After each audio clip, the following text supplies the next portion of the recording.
Imagine this. A world-renowned physicist known for his wild hair and E equals MC squared being asked to lead a nation. Well, it actually happened. Let's hop in our time machine and travel back to 1952.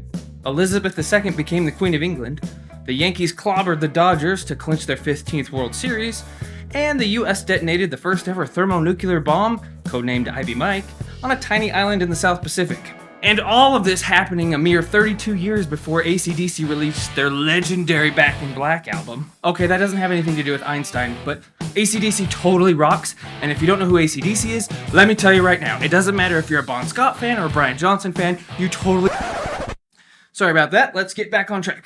Meanwhile, in Princeton, New Jersey, Albert Einstein, after becoming a US citizen, was busy doing nerdy science stuff at the uncreatively named Institute for Advanced Study alongside another 20th century physicist and 2023 film star, J. Robert Oppenheimer.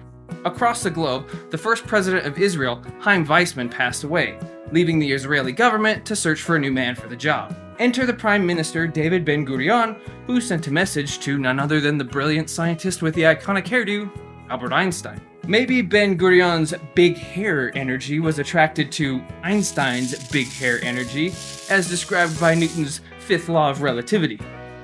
I don't know. I'm a business major, not a science nerd. These are the jokes, kid! See, in Israel, the role of Prime Minister and President are very distinct, much like my two hands. The President is largely a ceremonial role, much like my left hand, good for casual greetings and vague gestures. Come on. It's not that kind of chat. Okay. Now, opposite of the president, the prime minister wields the executive power, much like my right hand when I punch it through drywall when my favorite sports team loses. The Bulls will see their glory days again! And for knife hands.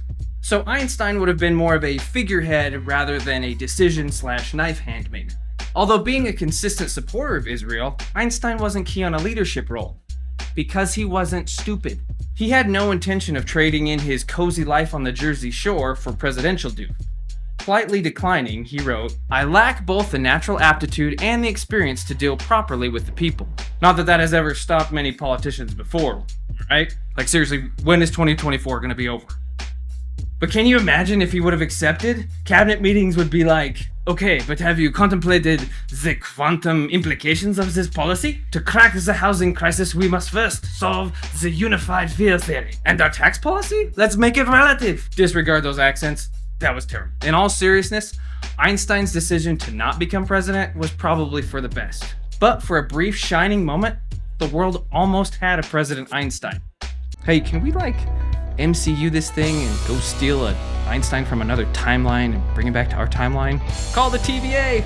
Call Cable or Bishop! Shoot, call Deadpool!